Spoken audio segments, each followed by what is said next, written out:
Alright, what's going on, guys? Got another gold guide video for you today. It's a different one. It's the Riot Shield. I'm gonna just say this right off the bat. If you guys are going for gold for your Riot Shield, the biggest tip I think I could give you guys is you need to understand that it's gonna take some time. It's gonna involve a good bit of luck. Um, but you really just need to go in the mindset to not get angry. If you're someone that like gets angry at just dying a lot, because it's gonna happen regardless. Especially if you guys play hardcore, which I would highly recommend, because in hardcore it makes the Riot Shield a one-hit kill rather than a two-hit. But with that also comes some major drawbacks for you. The main one being thermite. Thermite will insta-kill you through the Riot Shield. It's like almost, you have a huge radius. The thermite has a huge radius that it'll kill you. So you're constantly, there'll be lobbies where you probably won't get 5 kills. If people know about the thermite thing, they will 100% equip it, and they have no problem just killing you. So again, you just really need to have the mindset that this is going to take some time. It's not going to be the quickest gold, but once you get this done, this and the launchers were probably the two, I guess, hardest to get gold, just because they're the most frustrating. But I'm just going to hop right into the loadout since there's no attachments. It's really just like the combat knife. I'm just going to go through my my class and all the things I'm using. So for your secondary weapon, it really doesn't matter. I think I might have actually had a knife on. I have the deagle right now just in case you want to use a pistol. So the difference between using a knife and a pistol, the knife will give you a quicker, you'll be able to run faster. So you run slower with the Riot Shield out. If some guy's running away from you, you can swap to a knife and you can catch up to him doing that. Or if you're worried about people at a long range trying to kill you, you could go behind a corner, swap to a pistol, and you could, in hardcore, you have a fair fight at long range with a pistol. So depending on how you want to play, whether you want to engage people at long distances with a pistol and kill them like that, or if you just want to try and like sneak around with your knife and then get up behind them with the Riot Shield and kill them like that. That's just 100% up to you. I think I actually personally use the knife, but I just have the deagle on right now. So your perks, these are kind of important, I would say. You want to make sure you go up here. I'm assuming the button's going to be right here on console. That's going to tell you how to activate Specialist. If for some reason you don't have this, I think you have to be a certain level to unlock Specialist. But what this does is it removes your kill streaks, and your kill streaks, as you can see right here, will turn into perks. Similar to, I think, Modern Warfare 3. So you want to activate Specialist. Your first perk is going to be EOD. Second, Hardline. Third, Battle Hardened EOD for explosives and hardcore. Explosives are even more annoying. I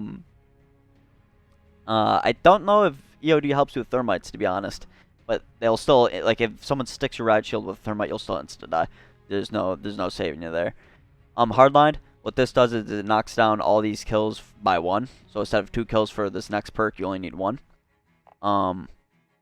Battle Hardened is going to help you with your stunts. So like if you're getting stunned, flashed, all that jazz, it's not going to be as effective. And then Ghost is going to be your first kill streak. I would usually put this in perk 2, but you're using Hardline. So this is going to keep you on radars. I would say, depending on what you guys, however, like these perks you can kind of toss what you want. I would say your first or second perk definitely be either Double Time or Ghost.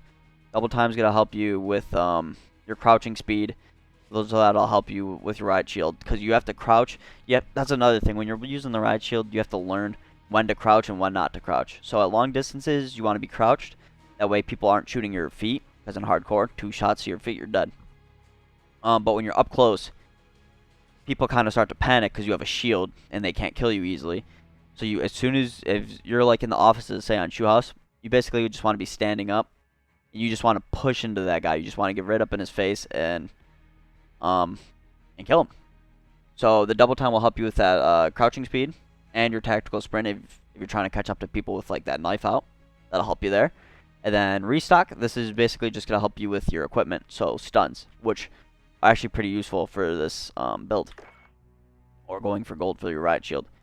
The lethal Thermite, if you run into another Riot Shield, it's slimy, it's annoying, but It's basically a guaranteed way to kill him. That way you don't need to just have a shield off and just keep smacking each other's shield. You just chuck that at him and he's dead. And then your tactical stun. I mean, you could use flash if you wanted to. I wouldn't use anything other than, I wouldn't even use flash. I would use stun. The purpose for that is because say you have a group of enemies. I believe you have to get double kills with the Riot Shield and 3 kill streaks. The stun, it's going to make it hard for them to move. So you throw a stun at an enemy, you run up, and it's more or less a free kill. Where a flash, they can still turn around, they can spray, they can move unaffected. So stuns, I definitely would say are better to take than flashes. Now going into, let's see, I haven't actually looked at what these challenges were since I've done it. But, so kill enemies, that's going to come passively. You can't really, you can go for, you know what I'm saying. You're just going to get that by using the Riot Shield, leveling it up and all that. Woodland, what is this? Usually this is headshots. Oh, okay, kills while injured. This was something that I was extremely worried about. I thought for sure this would be the hardest thing to get. You can actually go for this actively, which is what I did. And when I say actively, like, I'll either say passively or actively. Passive is something like kills. You're just going to get that while doing, I guess that's a bad example. But, like, say when you're going for kills while injured, you're going to get that kills challenge passively because you're getting kills while injured. But kills while injured is something you can actively go for, kind of like a headshot for a gun. You have to actively aim for their head. You have to do that. You're setting out on a goal to get a headshot. So, kills while injured. Oh, that's where that thermite comes into play as well. What you're going to want to do is you're going to throw a thermite like at a wall. Switch to your secondary. That way your shield isn't protecting you. You're going to kind of walk up into it. I'll probably put a video of it up on the screen. You'll walk into it. I believe there's 3 ticks that a friendly thermite can do to you. So you'll see it on the screen. There'll be a haze around your screen, and that's when you know you're injured. I think it's the 2nd tick, or it might even be the 3rd. I don't actually remember how many ticks it is, but you'll see it up on the screen. You want this black like halo effect to be around your screen, and that's when you know you're injured. Something to add, I never got a time to test it, but in hardcore, your health never regenerates like it does in core. So once you get that black halo around your screen is eventually going to clear up. Now at that point, I think you're actually still considered injured. So any kills you get after that effect goes away on your screen, I think will still count as an injured kill. Don't quote me on that. I'm not 100% sure, but I think it might. Now this challenge, like I said, was the challenge that I thought was going to be the hardest and take the longest, but I actually got this I'd say pretty quickly. It didn't actually take too long. For the digital camos, what do you need? Kills from behind. That you kind of just need to sneak around. There's no like spot I can tell you to be. I guess maybe hide in the offices and wait for people to look out the windows. But my playstyle, I tried at the start being like camping in the offices. I just couldn't get that to work. So what I did was I just ran around shoot house. I'd go on the side lanes like junkyard or the Connex boxes, and I would hide behind the corners and let somebody run in front of me, and then I would throw a stun at them. That's basically how I did a lot of these kills. So I mean, that's really, you got to kind of figure out what works best for you. But I would recommend just stunning the guy and then running up to him. And then dragon. What's dragon?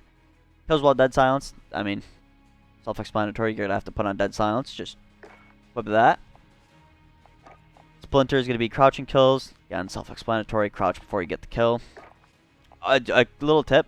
I don't believe, I'm like 100% positive that sliding actually doesn't count as crouching. So you want to make sure if you do slide to get up to somebody, you want to make sure you're not sliding anymore before you kill them. Otherwise, it won't count.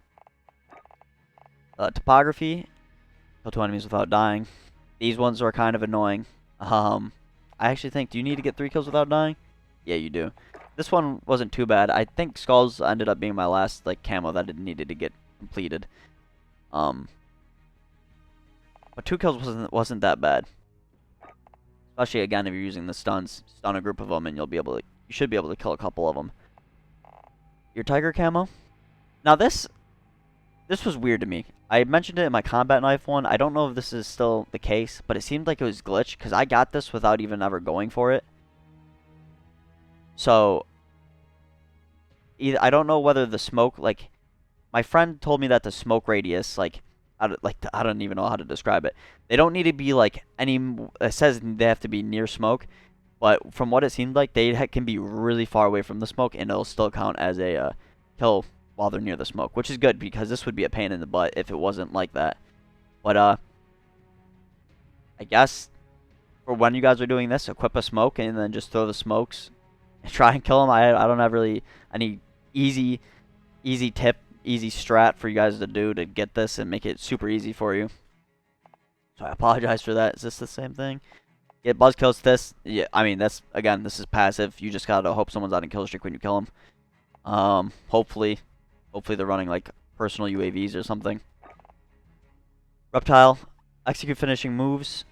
I believe you need to have your riot shield like selected. You can't have your secondary out when you're doing your execution. I believe it needs to be, you need to be holding the shield up for this to count. So just make sure you have that. And then skulls, those 3 enemies, same thing as double kills. Stuns are going to be your friend, most likely. I would say good like mentality to have when going for your three kill streaks is don't like put too much stress on you don't put too much stress on you. Don't stress over the fact that you're on a kill streak. Air quotes around kill streak. 3 kills. Until you get your second kill. So play aggressive until you get 2 kills. Once you get 2 kills, camp. That's when you can start camping. Because if you have the mentality of I'm gonna camp until I get 3 kills. At one, it's gonna take a while for somebody to come and find you. So you're wasting a lot of time, and you're stressing out during that time that like nobody's coming, I have to wait for somebody. And then by the time you kill one person, you have to wait for another person. And say that first kill that you got, say that guy comes back. If you kill him again, you're just going to be making him mad. So he could put on a thermite, he could put on a rocket launcher, he could use a semtex. Hardcore, any of these things are going to kill you extremely easily. And if he constantly is doing that, when you're 1 kill away from your 3-8 kill streak, that's a quick way for you to ult F4. It's a quick way for you to shut off your console. That's a quick way for you to get real angry. Again, that's the biggest tip I can give you guys. Is just make sure you understand this is going to be annoying. This isn't necessarily going to be fun. For me, it wasn't terrible, but I think a big reason was, one, I was playing solo. My friends are okay at the game. I would say they're above average. So playing solo, I wasn't actually getting into lobbies with good players. They weren't taking my kills. And then something that becomes from using the riot shield is, if you guys are following anything like technically about this game, there's something called skill-based matchmaking that determines your skill based on your performance in matches. Using that, like, we'll just call it your skill number. It'll determine your skill number based on your performance in matches. So that skill number is going to fluctuate. The better you do, the higher it goes. The worse you do, the lower it goes. So somebody that like doesn't know how to play the game, let's just say they have a skill number of 5. A pro player will have a skill number of 50, just for an example. You're using riot shield, you're not going to do that good.